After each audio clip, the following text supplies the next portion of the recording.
মিলন সাহেব, আসলে ওনাকে আমি শিক্ষামন্ত্রী বলবো না। আসলে আমি না না, ওয়াটারমেলন বলবেন না, এভাবে বলবেন না। আমি বলি আপনাকে, ঘটনা হচ্ছে গিয়ে আমি তো বাংলাদেশে তো কোনো শিক্ষামন্ত্রী নেই, আমি কোনো শিক্ষামন্ত্রী পদত্যাগও চাই না।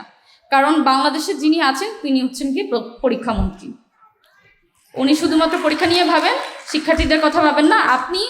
আমি গত 2 দিন দেখলাম যে নারীরা কি পরিমাণে সাফার করেছে, শুধুমাত্র এই বন্যা, এই হাঁটু সমান পানি নিয়ে কি পরিমাণে নারীরা সাফার করেছে। কেমন সাফার করেছে আপনাদের কাছে শুনতে আনকমফোর্টেবল লাগবে। পিরিয়ড অবস্থায় তাদের প্যাট পর্যন্ত ভিজে গিয়েছে, এমন নারীরা পর্যন্ত গিয়ে এক্সামে পরীক্ষা দিয়েছে। কি পরিমাণে স্ট্রাগল তাদেরকে করতে হয়েছে, আর উনি সেখানে হচ্ছে গিয়ে শিক্ষার্থীদের সাথে মজা করে বেড়াচ্ছেন। শেষমেশ আমি এটা বলবো, আজকে এইখান পর্যন্ত, এখানে যতজন নারী আছেন, এখানে আমি নুসরাতকে দেখতে পাচ্ছি, এখানে আমাদের সংসদ সদস্যরা আছেন, এবং আমি এখানে হচ্ছে কি আশরাফ আপুকে দেখতে পাচ্ছি, এবং যতজন নারী আন্দোলন করেছে তাদের সকলকে আমার মন থেকে হচ্ছে গিয়ে সম্মান জানাই, এবং আমি তাদেরকে সালাম জানাই যে তারা এই পর্যন্ত আসতে অনেক কষ্ট করেছে। আজকে এখানে অনেক নারীরাই আছেন, আমি একটু কষ্ট দিব আপনাদেরকে। তার আগে আমি কিছু কথা বলে নিই। এখানে এখন যারা আছেন তাদেরকে অত্যন্ত ধন্যবাদ, এবং আমি মন থেকে আপনাদের প্রতি আপনাদের প্রতি আমার ভালোবাসা এবং সম্মান থাকবে। কেন থাকবে? কারণ এই পর্যন্ত আসতে আপনাদের প্রচুর পরিমাণে স্ট্রাগল করতে হয়েছে, ফ্যামিলি থেকে অনেক কথা শুনতে হয়েছে, অনেক জায়গা থেকে আপনাদের না শুনতে হয়েছে। আমি আপনাদেরকে, এখানে যারা উপস্থিত আছেন তাদেরকে আমি 3টা প্রশ্ন করতে চাই। আপনারা কষ্ট করে একটু হাত তুলবেন, আমি এই কষ্টটা আপনাদেরকে দিব। সেটা হচ্ছে, আপনারা গত 1 মাসে বা গত 7 দিনে পলিটিক্যাল ভিউ শেয়ার করার কারণে, বা আপনাদের পলিটিক্যাল যে সকল নলেজ বা সমালোচনা করার কারণে আপনারা কারা কারা গালি খেয়েছেন, একটু কাইন্ডলি হাত তুলবেন। আচ্ছা, খুবই স্বাভাবিক। এবং এখন পর্যন্ত পলিটিক্যাল ভিউজ শেয়ার করার কারণে আপনারা গালি খেয়েছেন, এরকম কয়জন আছেন একটু দয়া করে হাত তুলুন। ওকে, আচ্ছা। আর লাস্ট প্রশ্নটা হচ্ছে গিয়ে, এই পর্যন্ত ধরেন আপনারা তো রাজনীতি করে আসছেন, অনেক কষ্ট করেছেন, অনেক আপনারা স্ট্রাগল করেছেন, এখন পর্যন্ত রাজনীতি করার কারণে আপনাদের ফ্যামিলি থেকে অনেকেরই হয়তো না শুনতে হয়েছে, এরকম না শুনতে হয়েছে, বা বাহিরে যেও না, আন্দোলনে যেও না, এরকম কয়জন আছেন? আচ্ছা, আপনারা নিজেরাই দেখতে পাচ্ছেন যে সবাই গালি খেয়েছি আমরা। বাট এই জন্যই বললাম যে আমাদের আসলে এই পর্যন্ত আসতে অনেক বেশি স্ট্রাগল করতে হয়েছে, অনেক পরিশ্রম করতে হয়েছে, ফ্যামিলি থেকে অনেক না শুনতে হয়েছে। কিন্তু আজকে আমি কি একটু অফ টপিকেও কথা বলতে পারবো? আমি কি অ্যালাও আছি? যেই কারণে আমরা রাজপথে নেমেছিলাম, আমরা আন্দোলন করেছি, আমরা এই পর্যন্ত হচ্ছে কি নারীরা আসতে পেরেছি, আমাদের জুলাই অভ্যুত্থান পরবর্তী সময়, নির্বাচনের পরবর্তী সময়ে যে পরিমাণে আমাদের যেভাবে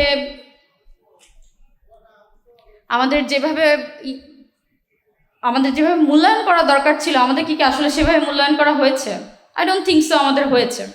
এবং যে পরিমাণে আকাঙ্ক্ষা নিয়ে আমরা রাজপথে নেমেছিলাম, সে সকল আকাঙ্ক্ষাও আমাদের বাস্তবায়ন হয়নি। আসলে কিছু সত্যি কথা বলি, আপনাদের কাছে খুব আনকমফোর্টেবল লাগবে, কিন্তু এখন পর্যন্ত যে বাংলাদেশের যে বিচার ব্যবস্থা, স্বাস্থ্য ব্যবস্থা, শিক্ষা ব্যবস্থা, বাংলাদেশের যে রাষ্ট্র ব্যবস্থা, কোনোটাই সাধারণ মানুষের জন্য না। এই রাষ্ট্র ব্যবস্থা এবং শিক্ষা ব্যবস্থা, স্বাস্থ্য ব্যবস্থা সব কিছু হচ্ছে গিয়ে এলিট শ্রেণীদের জন্য। বাংলাদেশে আপনার যদি ভালো থাকতে হয়, তাহলে আপনার শুধুমাত্র 2টা জিনিস লাগবে। একটা হচ্ছে গিয়ে টাকা, আর একটা হচ্ছে গিয়ে ক্ষমতা।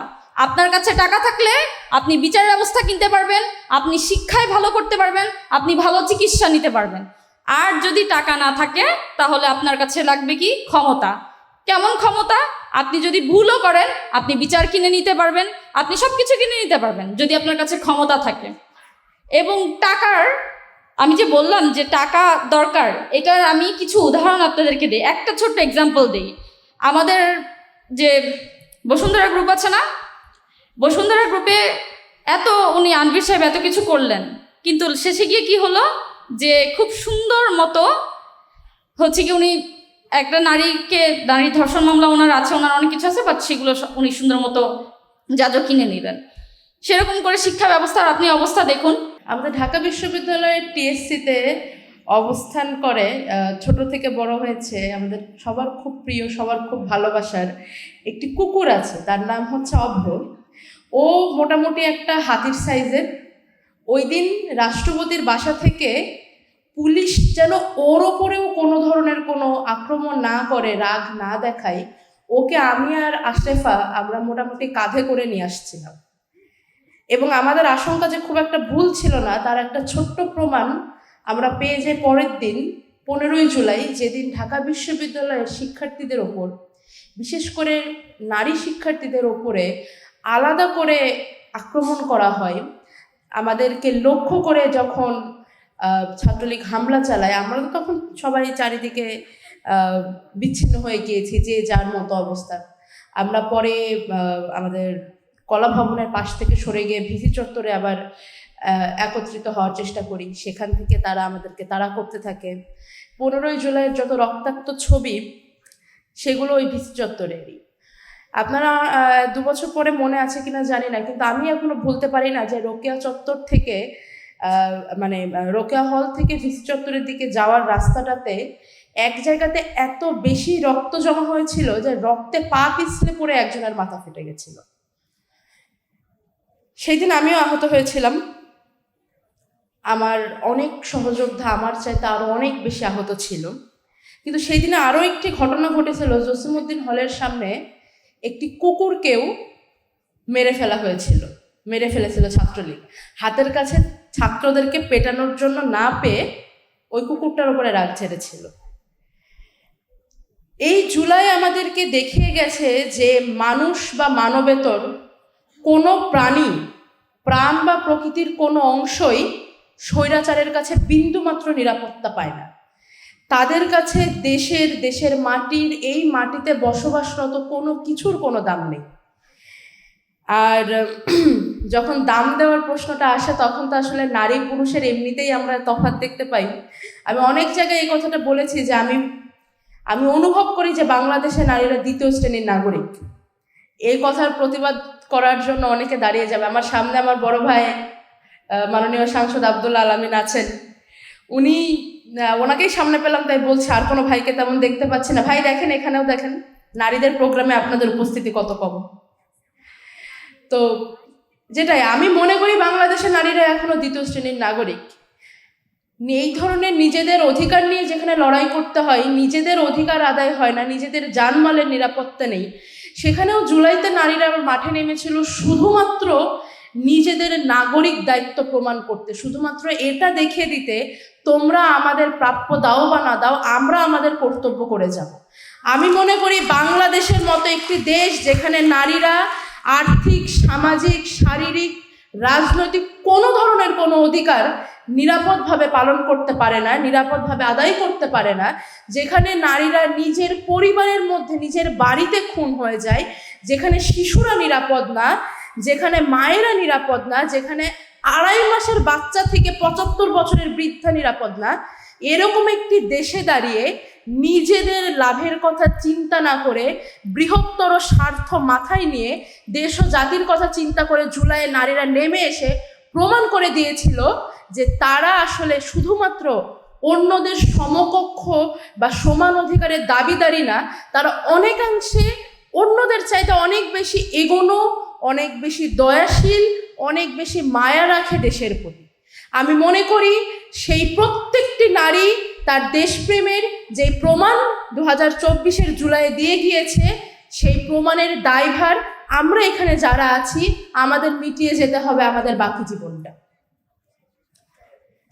শুধু 14ই জুলাই নিয়ে বলতে গেলে তো আসলে বলা যায় না, অনেক কথা চলে আসে, এত কিছু বলার শক্তি পাচ্ছি না, হাঁপিয়ে যাচ্ছি। তবে আপনারা যারা আজকে এখানে উপস্থিত হয়েছেন, আপনাদেরকে একটা কথা বলে আমি আমার বক্তব্য শেষ করব। আমরা যারা ক্যামেরার সামনে হয়তো আপনাদের চাইতে একটু বেশি আসার সুযোগ পাই, কিংবা ক্যামেরা যাদের ফোকাস করে, আমরা আপনাদের চাইতে কোনো দিক থেকেই এগিয়ে গিয়েছি এমন নয়, কোনো দিক থেকে আপনাদের চাইতে বিশেষ নই। বরং আপনারা যারা কোনো ধরনের কোনো রেকগনিশন ছাড়াই প্রত্যেক দিন নারীদের অধিকার নিয়ে কাজ করে যাচ্ছেন, তাদেরকে স্যালুট, এসেছেন তার জন্য নতমস্তকে আপনাদেরকে বিনয় জানাই, ধন্যবাদ জানাই, কৃতজ্ঞতা জানাই। আপনারা আমাদের সাহস। সর্বোপরি আপনাদেরকে একটা কথা বলবো, নিজের অধিকারের জন্য লড়াটাও কিন্তু নারীর অধিকারের জন্য লড়াই। আপনারা প্রত্যেকে নিজের নিজের অধিকারটুকু আদায় করে নেন।